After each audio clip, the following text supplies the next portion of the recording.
ਬਾਬਾ ਜੀ ਜਿਸ ਵੇਲੇ ਬੰਦੇ ਨੂੰ ਕਬਰ 'ਚ ਰੱਖਦੇ ਨੇ ਨਾ, ਉਸ ਵੇਲੇ ਉਹਦੀ ਹੂੰ ਨਿਕਲਦੀ ਹੈ ਤੇ ਉਹ ਉਸ ਵੇਲੇ ਉਹ ਕੀ ਪੁਕਾਰ ਕਰਦਾ ਹੈ ਕਿ ਸੈਕ ਸੈਕ ਕੇ ਜਿਨ੍ਹਾਂ ਨੂੰ ਮਰ ਗਿਆ ਮੈਂ, ਅੱਜ ਸਦਰਾਂ ਵਾਰਨ ਤੇ ਆ ਗਏ ਨੇ। ਜਿਉਂਦਿਆਂ ਪੁੱਛਿਆ ਨਾ ਤੇ ਫਿਰ ਮੋਇਆ ਸਾਰੇ ਇਕੱਠੇ ਹੋ ਜਾਂਦੇ ਨੇ। ਹੈ ਇਹ ਦੁਨੀਆ ਦੀ ਹਕੀਕਤ ਹੈ। ਲੀਰਾਂ ਪਾਟੀਆਂ ਵੇਖ ਕੇ ਹੱਸਦੇ ਸਨ, ਅੱਜ ਕਫਨ ਸੰਵਾਰਨ ਤੇ ਆ ਗਏ ਨੇ। ਉਹ ਫੜੀ ਬਾਨਾਂ ਵਿੱਚ ਮੁਸੀਬਤਾਂ ਦੇ ਕਬਰ ਵਿੱਚ ਉਤਾਰਨ ਤੇ ਆ ਗਏ ਨੇ। ਉਹ ਜਿੰਨਾ ਫੁੱਲਾਂ ਨੂੰ ਸੈਕ ਸਰਦਾਰ ਮੋਇਆ, ਕਬਰ ਉਤੇ ਖਲਾਰਨ ਤੇ ਆ ਗਏ ਨੇ।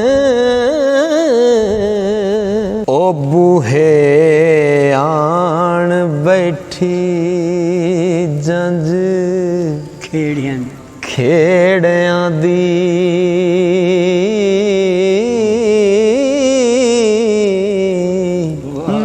ਅੰਦਰ ਹੀਰ ਦੀਆਂ ਹੋਣ ਤਿਆਰੀਆਂ ਨੀ।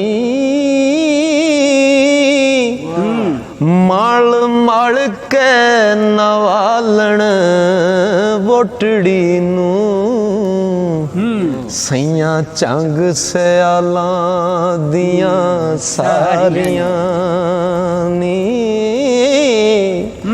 ਇਹ ਜਿਸ ਵੇਲੇ ਬੰਦੇ ਦਾ ਜਨਾਜ਼ਾ ਟੁਰਦਾ ਨਾ, ਇਹ ਉਹ ਮੰਜ਼ਰ ਪੇਸ਼ ਕੀਤਾ ਗਿਆ ਇਸ ਸ਼ੇਰ ਵਿੱਚ। ਉਹ ਵਾਰੋ ਵਾਰ ਦੇ ਕੇ ਕੰਧਾ ਡੋਲੜੀ ਨੂੰ, ਗੋਰ ਮੰਜ਼ਲ ਵਿੱਚ ਉਤਾਰੀਆਂ ਨੀ। ਇੱਥੋਂ ਤੀਕ ਹੈ ਸੀ ਸਾਡੀ ਹੱਦ ਹੀਰੇ ਹੋ, ਅੱਗੋਂ ਵੇਖ ਲੈ ਮੰਜ਼ਲਾਂ ਪਾਰੀਆਂ ਨੀ। ਅੰਦਰ ਹੀਰ ਸਲਟੀ ਨੂੰ ਰੱਖ ਕੇ ਤੇ